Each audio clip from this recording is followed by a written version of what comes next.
Assalamualaikum warahmatullahi wabarakatuh. Selamat bertemu siswa sekalian.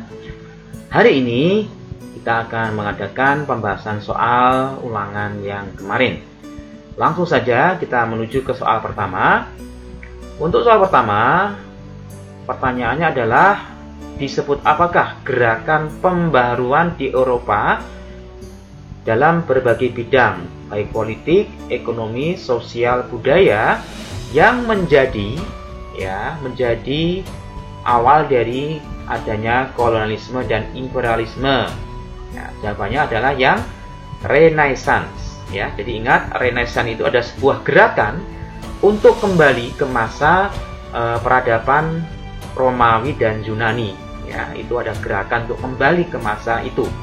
Yang karena ini dipicu oleh situasi Eropa yang saat itu mengalami zaman kegelapan ya.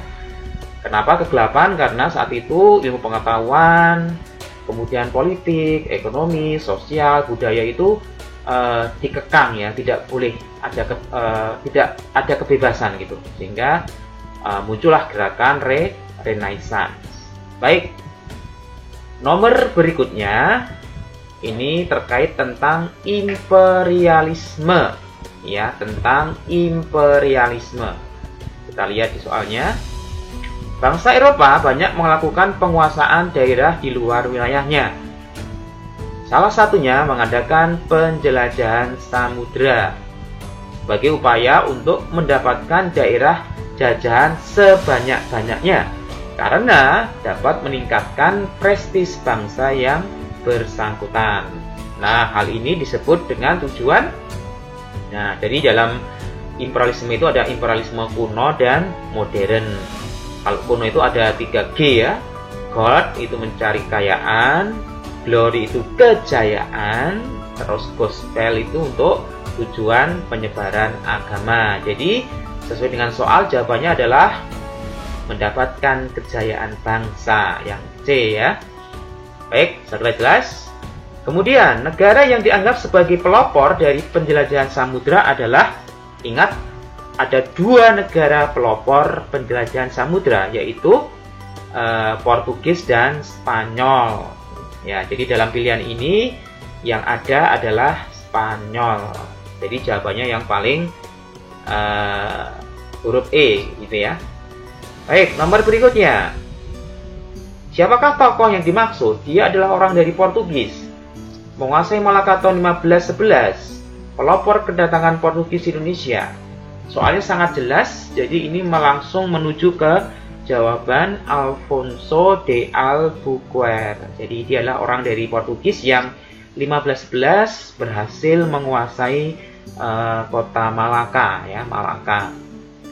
Baik, lanjutnya, salah satu faktor yang mendorong kedatangan bangsa Barat ke dunia Timur adalah penaklukan Konstantinopel oleh Turki Utsmani pada tahun, ya betul, 1453. Ingat, ada tokoh yang bernama Sultan Muhammad Al-Fatih, ya, yang saat itu berhasil menguasai Konstantinopel yang merupakan pusat dari Kekaisaran Romawi saat itu ya, bisa dikuasai oleh bangsa Turki Utsmani di bawah Muhammad Al-Fatih.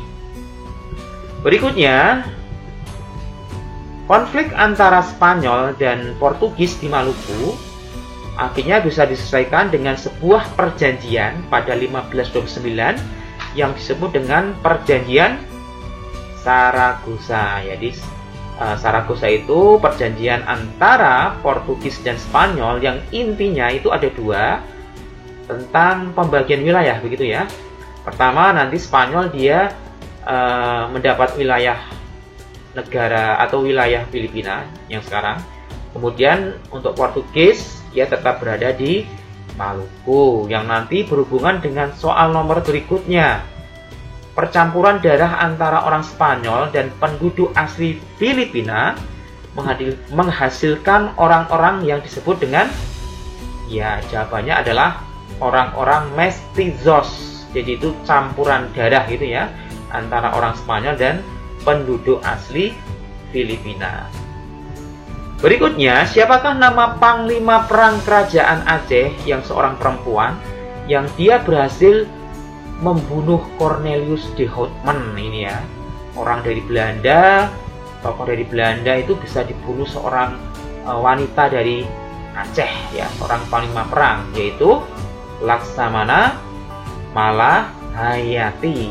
Dialah yang berhasil membunuh Cornelius de Houtman. Luar biasa ya.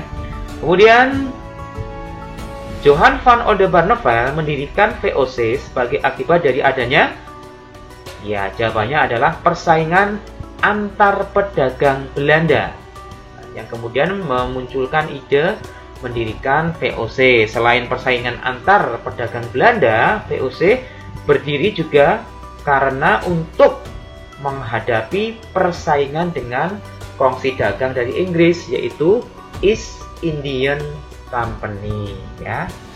Jelas. Berikutnya disebut apakah hak-hak istimewa VOC? Nah, ini pertanyaan sangat mudah sekali, yaitu hak oktroy. Ingat kemarin di materi Pak Rudi sampaikan bahwa VOC itu sebenarnya hanya sebuah perusahaan dagang ya, swasta, tapi kemudian dia diberi hak yang sangat besar sekali.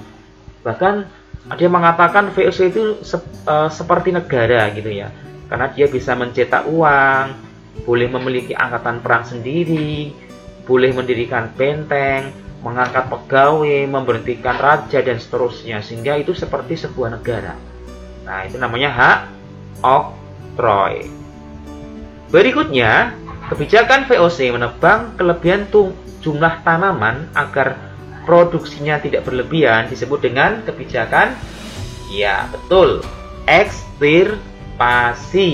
Jadi ekstirpasi yang kemudian untuk mengawasi itu ada yang namanya pelayaran hongi ya. Hongi itu pelayaran untuk mengawasi perdagangan rempah-rempah di Maluku saat itu. Berikutnya, siapakah tokoh yang dianggap sebagai pendiri kota Batavia atau Jakarta yang sekarang, yang akhirnya menjadi pusat pemerintahan VOC? Jawabannya adalah betul, Jan Pieter Soenkoen atau JP Koen ya. Sedangkan kalau Gubernur Jenderal VOC yang pertama namanya adalah Pieter Both yang saat itu berpusat di Maluku ya, di Maluku, di Ambon. Kalau Cornelius de Houtman itu adalah orang Belanda yang ingin mendarat di Banten, kemudian dia diusir ya karena dia orangnya sombong. Jacob van Eyck adalah penerus dari Cornelius de Houtman yang ingin mendarat di Banten. Kalau Daendels adalah salah satu Gubernur Jenderal VOC yang sangat terkenal kejam ya, itu ya, Daendels. Kemudian, apakah sebab-sebab kebangkrutan VOC? Ya, jawabannya yang jelas adalah banyaknya terjadi korupsi ya.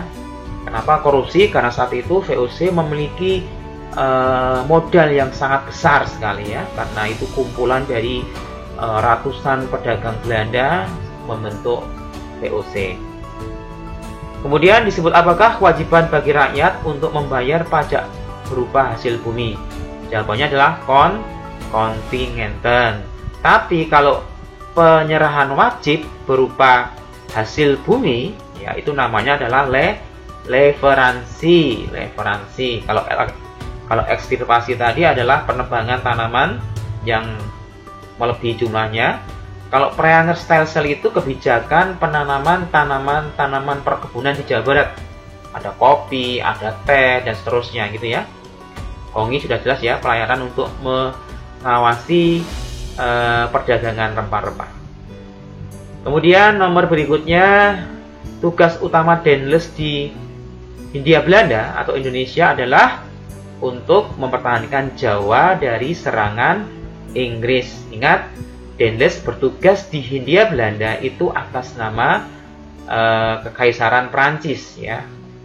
Jadi dia ditugaskan oleh Louis Napoleon itu ya untuk memerintah di Hindia Belanda karena saat itu Belanda dikuasai oleh Prancis.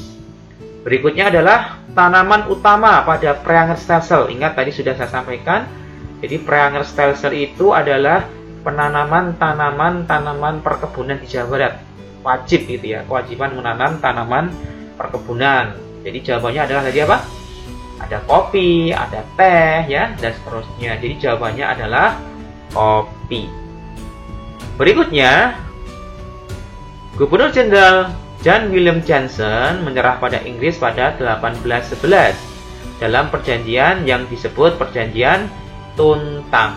Jadi William Johnson itu adalah yang menggantikan Dandes setelah dia dipecat oleh Napoleon, gitu ya. Baik, berikutnya Raffles diangkat sebagai Gubernur Jenderal di Inggris di Indonesia atas perintah dari Lord Minto. Ini adalah Gubernur Jenderal EIC yang ada di India. Jadi dia memerintahkan Raffles sebagai Gubernur Jenderal Inggris di Indonesia.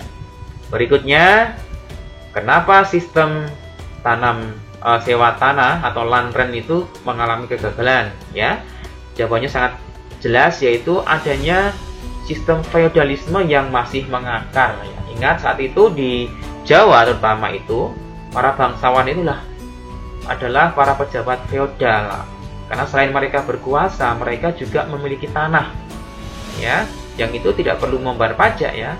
Cuman pada masa Raffles, dia mewajibkan semua tanah itu harus bayar pajak karena tanah di Jawa pada saat itu statusnya adalah milik dari kerajaan Inggris, gitu ya. Sehingga sistem ini mengalami kegagalan. Yang terakhir, akhir kekuasaan Raffles di Indonesia ditandai dengan adanya perjanjian yang disebut Konvensi London atau Convention of London. Yang kemudian setelah Raffles tidak bertugas di Indonesia, dia mendirikan negara yang sekarang bernama Singapura. Nah, makanya di Singapura itu ada ikon Singapura yang apa itu? Patung Merlion, ya, Merlin atau Merlion itu, ya, yang bentuknya seperti singa. Karena singa itu kan lambang dari Inggris, ya, the Three Lion gitu, ya. Anda ingat itu lambang dari Inggris. Baik, saya kira itu untuk pembahasan kita hari ini. Semoga bisa bermanfaat buat kalian untuk belajar di rumah. Saya ucapkan terima kasih. Wassalamualaikum warahmatullahi wabarakatuh.